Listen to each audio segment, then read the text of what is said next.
الحمد لله رب العالمين والصلاة والسلام على سيد الأنبياء والمرسلين أما بعد فأعوذ بالله من الشيطان الرجيم بسم الله الرحمن الرحیم۔ الحمدللہ پروگرام الفرقان میں عقائد کی اصلاح کے بعد اعمال کی اصلاح پر کلام ہو رہا تھا، اور ہم نے ابتدا میں اخلاص نیت کے بارے میں کلام کیا، پھر اس کے بعد ریاکاری کی مذمت بیان کی، نیت میں کیسے اخلاص بیدار کرنا چاہیے، ریاکاری سے محفوظ رہنے کا طریقہ کیا ہے، یہ بھی مختصر انداز میں آپ کی خدمت میں عرض کیا تھا۔ اور اس کے بعد ہم توبہ کی طرف آئے تھے کہ توبہ ایک بہترین اور نفیس عمل ہے، اور جب ہم اس کے فضائل آپ کی خدمت میں عرض کریں گے اور آپ سنتے بھی رہتے ہوں گے تو اس سے پھر اندازہ ہوگا کہ اللہ تعالیٰ اور اس کے رسول کریم صلی اللہ علیہ وسلم کی بارگاہ میں توبہ کی کتنی اہمیت ہے۔ تو توبہ بھی ایک عمل ہے اور اس عمل کی اصلاح بھی ضروری ہے،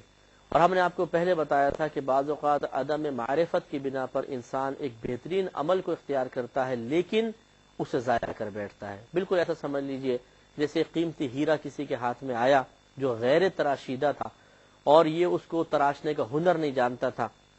اگر اس کی معرفت حاصل ہوتی تو اسی کو تراش کر اس ہیرو کو کروڑوں روپے کا بیچ سکتا تھا، لیکن اس کو چونکہ مہارت حاصل نہیں تھی، اس نے اس کو تراشنے کی کوشش کی اور اس میں اس کو توڑ دیا اور ختم کر دیا، نقصان کر دیا، اس کو کرچی کرچی کر دیا کسی وجہ سے، تو گویا کہ برباد کر دیا۔ تو یوں ہوتا ہے کہ نیک عمل ایک بہترین ہیرے ہیں جن کو حاصل کرنے کے بعد سنوارنا ہوتا ہے اپنی محنت سے، اپنی توجہ سے، اپنی فکر سے، تعلیم شریعت کی روشنی میں، تو پھر یہ اتنے قیمتی ہو جاتے ہیں کہ ان کے بدلے میں آپ جنت کے محلات لے سکتے ہیں، اللہ کی رضا حاصل کر سکتے ہیں، میدان معاشر کی عزت لے سکتے ہیں، اپنی قبر کی راحت اس سے لے سکتے ہیں، نبی کریم صلی اللہ علیہ وسلم کی زیارت کا شربت آپ کو حاصل ہو سکتا ہے، حوض کوثر سے چھلکتے ہوئے جام پی سکتے ہیں، صراط پر ثابت قدمی، اور پھر جنت میں دائمی ٹھکانہ، دائمی سکون آپ حاصل کر سکتے ہیں۔ یہ کوئی معمولی چیز نہیں ہے، لیکن اس کو حاصل کرنے کے بعد پھر عدم معرفت کی بنا پہ انسان جو نیک اعمال کی چٹنی بناتا ہے یہ بہت خطرناک ہوتا ہے کہ پھر نہ صرف نیک عمل ضائع ہو جاتا ہے بلکہ انسان اللہ تعالی کی بارگاہ میں معذوب ٹھہرتا ہے، معذب ٹھہرتا ہے، یعنی اس کو عذاب دیا جائے گا، اور یہ انتہائی غیر مناسب ہے کہ اتنا بہترین موقع ملنے کے باوجود انسان اللہ تعالی کی بارگاہ میں راندہ درگاہ ہو جائے۔ اس لیے توبہ بھی ایک بہترین عمل ہے۔ بعض لوگ جیسے ہم نے بتایا تھا کہ توبہ ٹھیک طور پہ نہیں کر پاتے، وہ دل میں شاید مطمئن ہوتے ہیں کہ ہمارا گناہ نامہ اعمال سے مٹ گیا ہوگا اور توبہ کی فضیلتیں ہمیں حاصل ہو گئی ہوں گی، لیکن حقیقتاً توبہ کی فضیلت ان کو حاصل نہیں ہو پاتی ہے۔ ہم نے آپ کو توبہ کی تعریف بیان کی تھی، اور اس کے بعد یہ بتا رہے تھے کہ توبہ گناہ کے ارتکاب پر، خطا کے ارتکاب پر ہوتی ہے، اور گناہ اور خطا کبھی تو اللہ کے حق میں کوتاہی کی بنا پر معرض وجود میں آتا ہے، کبھی مخلوق کے حق میں کوتاہی کی بنا پر آتا ہے۔ اللہ کے حق میں کوتاہی کبھی اس صورت میں ہوتی ہے کہ انسان کسی بدنی عبادت کو ترک کر دیتا ہے، کبھی مالی عبادت کو ترک کر دیتا ہے، اور کبھی ان دونوں کے علاوہ کسی ایسے جرم کا ارتکاب کر دیتا ہے جس کا تعلق جسم اور مال سے نہیں ہوتا، اللہ نے اس کو منع کیا ہوتا ہے۔ ان تمام کی توبہ کا طریقہ میں نے بتایا تھا کہ جس کا مالی عبادت یا بدنی عبادت سے کوئی تعلق نہیں، اس میں توبہ کی شرائط بس پوری کرنی ہوں گی کہ اس میں نادم و شرمندہ ہو، اسے آئندہ نہ کرنے کا دل میں پختہ ارادہ کرے، اور یہ ارادہ فقط اللہ تعالیٰ کے خوف کی وجہ سے ہو۔ نام مال سے انشاءاللہ گناہ مٹ جائے گا۔ اگر مالی عبادت میں کوتاہی ہے تو یہ تینوں امور کرنے کے بعد اس مال کو ادا کرنا ہوگا، اللہ کی بارگاہ میں دینا ہوگا، اور بدنی عبادت میں کوتاہی ہے تو یہ تینوں امور کرنے کے بعد ان عبادات کی قضا ادا کرنی ہوگی۔ پھر ہم مخلوق کے حق میں کوتاہی کی طرف آئے تھے اور بتایا تھا کہ عموماً یہ کوتاہی تین طریقے سے ہوتی ہے کہ انسان سامنے والے کو کوئی جسمانی اذیت پہنچا دیتا ہے، یا مالی نقصان پہنچاتا ہے، یا اس کو روحانی اذیت دے دیتا ہے، روحانی اذیت کا سبب بن جاتا ہے۔ تینوں کی توبہ کا مختلف طریقہ ہے۔ چنانچہ سب سے پہلے ہم نے مال میں کوتاہی یا مالی اعتبار سے کسی کو اذیت و تکلیف پہنچانے کا جو جرم تھا، اس کی توبہ کا طریقہ عرض کرنا چاہا تھا۔ اس میں آپ کو بتایا تھا کہ 3 اسٹیپ ہوں گے۔ نمبر 1، اگر ہم نے کسی کا مال غصب کیا تھا، چاہے وراثت دبا لی، مال چھین لیا، جیسے گن پوائنٹ پہ موبائل وغیرہ چھین لیتے ہیں، سود وغیرہ لے لیا، رشوت لے لی، اسی طرح امانت دبا لی، کسی کے پلاٹ پہ قبضہ کر لیا، یہ تمام مالی معاملات میں کسی کا حق سلب کرنے کے زمرے میں آتے ہیں۔ اس میں سب سے پہلے تو اللہ تعالیٰ کی بارگاہ میں انسان رجوع کرے، یعنی نادم ہو، شرمندہ ہو، آئندہ اس قسم کے گناہ کے نہ کرنے کا پختہ ارادہ کرے، اور یہ ارادہ اللہ کے خوف کی وجہ سے ہو۔ دوسرا اسٹیپ ہے صاحب مال سے معافی طلب کرنا، کہ بھئی میں معافی چاہتا ہوں کہ میں نے ایسا کیا، کیونکہ اتنے عرصہ وہ شخص اپنے مال سے محروم رہا، کتنی اذیت ہوئی، کتنی تکلیف ہوئی، اور بیچارہ کتنے فائدوں سے محروم رہا، یہ اس پہ بھی معافی مانگنی ہوگی۔ اس میں اگر یہ معاملہ ہے کہ اگر صاحب مال کہتا ہے جاؤ میں معاف نہیں کرتا، تم نے اتنی مجھے تکلیف دی، اتنے عرصے میرا پلاٹ دبا کے رکھا، اتنے عرصے میرے گھر پہ قبضہ کر کے رکھا، میں اپنے فائدوں سے محروم رہا، نہیں معاف کروں گا، میدان معاشر میں تمہاری گرفت کروں گا، تو ایک اسٹیپ تو آپ نے پورا کر لیا جو شرعی تقاضا تھا کہ معافی مانگ لی۔ لیکن اگر وہ معاف نہیں کرتا تو اب ایسا نہیں ہے کہ نہ کرے معاف ہو جائے گا، نہیں، اب میدان معاشر میں اس کو راضی تو کرنا ہے۔ اس کا طریقہ یہ ہوگا، اب آپ ساری زندگی اس کے لیے دعا کرتے رہیں، دعائیں مغفرت کریں اور اچھی اچھی دعائیں کریں، اور جو بھی آپ نیک عمل کریں اس کو ایصال ثواب کرتے رہیں، اس کا ثواب اس کو بھیجتے رہیں۔ تو علماء فرماتے ہیں کہ انشاءاللہ اللہ تبارک و تعالی بروز قیامت اس شخص کو آپ سے راضی فرما دے گا۔ اور تیسری چیز کہ مال جو غصب کیا تھا وہ آپ کو واپس دینا ہے، اگر بے عینی موجود ہے وہ دینا ہوگا، جتنی رشوتیں لی ہیں جن سے لی ہیں ان کو دیں، سود لیا ہے دینا ہوگا، وراثت دبا کے بیٹھے ہوئے ہیں صاحب حق کو ان کا حق عطا کریں، امانت دبا لی تھی دینا ہوگا، قرضہ دبا لیا تھا واپس کرنا ہوگا، چاہے سامنے والا بھول چکا ہو اسے واپس تو دینا ہی ہے، اگر بھول چکا ہے تو اس کا لینا واجب نہیں ہے، ہمارا دینا واجب ہے، تو جا کر اس کو دے۔ اسی طرح کنڈکٹر کے پیسے دبائے تھے بس کے اندر، ویگن کے اندر، رکشہ ٹیکسی والے کے کرائے نہیں دیے تھے، دکاندار کے پیسے دبا لیے تھے، اس کے سودے کے پیسے نہیں دیے تھے، اس نے غلطی سے زیادہ پیسے دے دیے لے کے غائب ہو گئے صاحب، گری پڑی چیزیں مل گئی تھیں، یہ سب امانتوں کے حکم میں ہوتی ہے، تو یہ واپس کرنی ہوتی ہے، تو یہ مال واپس کرنا ہوگا۔ اب بالفرض اگر مال واپس کرنے پہ قدرت نہیں ہے، ہو سکتا ہے آدمی غریب ہے، تو یہ کر سکتے ہیں کہ اس سے معاف کروا لیں، اس سے ریکویسٹ کریں کہ بھئی ابھی میرے پاس نہیں ہے، آپ مجھے خدا کے واسطے معاف کر دیں، اگر معاف کر دے تو ٹھیک ہے، پھر ادائیگی لازم نہیں رہی۔ لیکن اگر معاف نہیں کرتا تو پھر وہی ہے کہ آپ اس کے لیے استغفار کرتے رہیں، دعائیں مغفرت کریں، اور اپنے جتنے بھی نیک اعمال ہیں اس کو ایصال کرتے رہیں، ثواب بھیجتے رہیں، اور یہ دل میں نیت رکھیں کہ جیسے ہی اللہ تعالیٰ مجھے مال دے گا میں انشاءاللہ فوراً اس کو لوٹاؤں گا، اور یہ کرنا ہی ہوگا۔ یہ نہیں کہ اب مال فی الحال نہیں ہے، اس سے معافی مانگی، اس نے کہا میں معاف نہیں کرتا ہوں، تو آپ نے استغفار کا سلسلہ شروع کر دیا اور آپ نے اپنی نیکیاں اس کو ایصال کرنے لگے، بعد میں مال آیا تو آپ نے کہا چھوڑو، مال دینے کا کیا ضرورت ہے، سلسلہ چل تو رہا ہے، دعائیں مغفرت کرتے رہیں گے اور ایصال ثواب کرتے رہیں گے۔ ایسا نہیں، یہ تو کرنا ہی کرنا ہے تاکہ وہ راضی ہو، اور مال تو اس کو دینا ہی پڑے گا۔ اور بالفرض اگر وہ معاف نہیں کرتا تو مال دینا پڑے گا، اور مال ہے تو دے، نہیں ہے تو پھر وہی آپ توبہ اور استغفار، اور اس کے لیے استغفار کرتے رہیں، توبہ بھی کرتے رہیں اور ایصال ثواب کرتے رہیں۔ ایک صورتحال یہ ہے کہ مال بھی موجود ہے، دینے کا قصد ارادہ بھی ہے، مالک پتہ نہیں ہے، اب کیا کریں؟ اگر اصل مالک معلوم نہیں، اس کے ورثاء کو تلاش کریں، ورثاء بھی نہیں معلوم، تو پھر یاد رکھیں کہ حکم شرعی یہ ہوتا ہے کہ اس مال کو نامعلوم مالک کی طرف سے صدقہ کرنا واجب ہے، صدقہ کر دیجئے، تو انشاءاللہ بروز قیامت اللہ تبارک و تعالی ہم سے اس شخص کو راضی کر دے گا۔ لیکن بات وہی ہے کہ اس طرح صدقہ کرنے کے باوجود اس کے لیے توبہ استغفار، دعا استغفار کرتے رہیں، اور اپنے نیکیوں کا ثواب بھیجتے رہیں، یہ بھی ضروری ہے تاکہ میدان معاشر میں وہ اس ثواب کی کثرت کو دیکھ کر آپ سے فوراً راضی ہو جائے۔ تو خلاصہ کلام یہ ہے کہ مال میں کوتاہی کی ہے تو اس کے 3 اسٹیپ ہیں، ایک اللہ کی طرف رجوع خالصتاً، صاحب مال سے معافی اور مال کی ادائیگی۔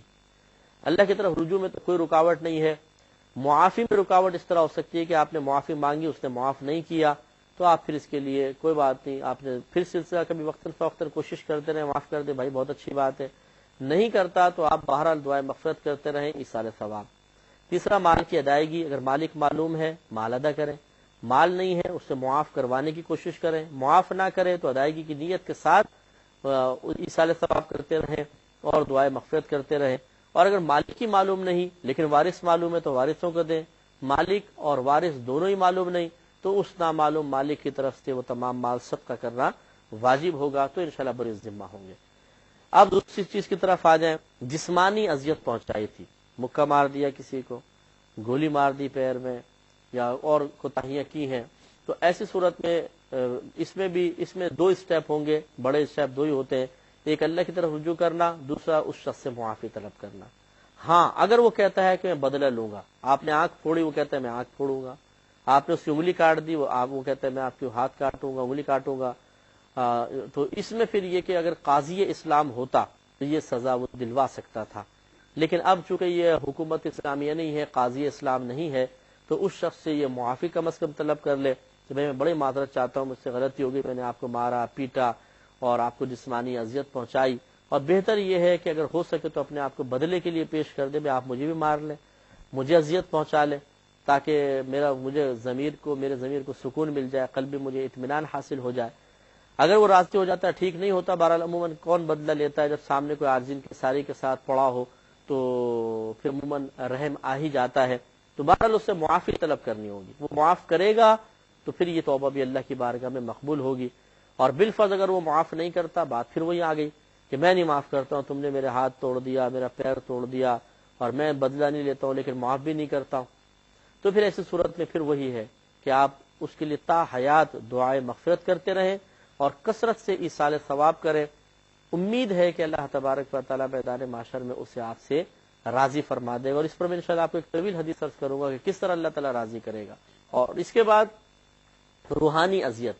کہ آپ نے کسی کی چغلی کی، اسے پتہ چل گیا، غیبت کی، اسے پتہ چلا، سامنے دو بدو گالی بک دی، الزام لگا دیا، اور یہ خواتین میں بہت زیادہ ہوتا ہے، لڑائی جھگڑے میں ایک دوسرے پہ الزام لگانا، برا بھلا کہنا، شکایتیں کر دینا گھر میں، جیسے دو بہویں ہیں، ایک جا کے شکایت کر رہی ہے ساس کو، دوسری کسی اور کو لگا رہی ہے، یہ سلسلے چلتے رہتے ہیں، تو اس طرح روحانی اذیت اگر پہنچائی ہو، اس میں بھی دو اسٹیپ ہیں، ایک اللہ کی بارگاہ میں رجوع اور دوسرا معافی طلب کرنا، اور بہتر یہ ہوتا ہے کہ پہلے آپ صاحب معاملہ ہے اس سے معافی مانگ لیں، پھر اللہ کی بارگاہ میں رجوع کریں، یہ زیادہ بہتر ہے، ورنہ پہلے وہاں پہ جا کر پھر اس طرح، یعنی پہلے وہ رجوع کر کے اللہ کی بارگاہ میں پھر اس طرف آنا، یہ بھی کوئی منع نہیں ہے۔ تو اب اس میں سب سے پہلے ان سے معافی کے، جی میں بڑے معذرت چاہتا ہوں کہ میں نے آپ کا دل آزاری کیا، مجھے معاف کر دیں، اور پھر اللہ تعالیٰ کی بارگاہ میں رجوع۔ اب اس میں ایک مسئلہ جو ہوتا ہے، یہ اچھی طرح یاد رکھیں کہ جو مالی کوتاہی ہے، اس میں بھی آپ کو یہ بتاؤں گا، اس میں بھی ایک چیز رہ گئی تھی جو میں بتاتا ہوں، اور اس میں بھی رہ گئی ہے، وہ اب ایک ساتھ ہی ہم اس چیز کو بیان کر دیتے ہیں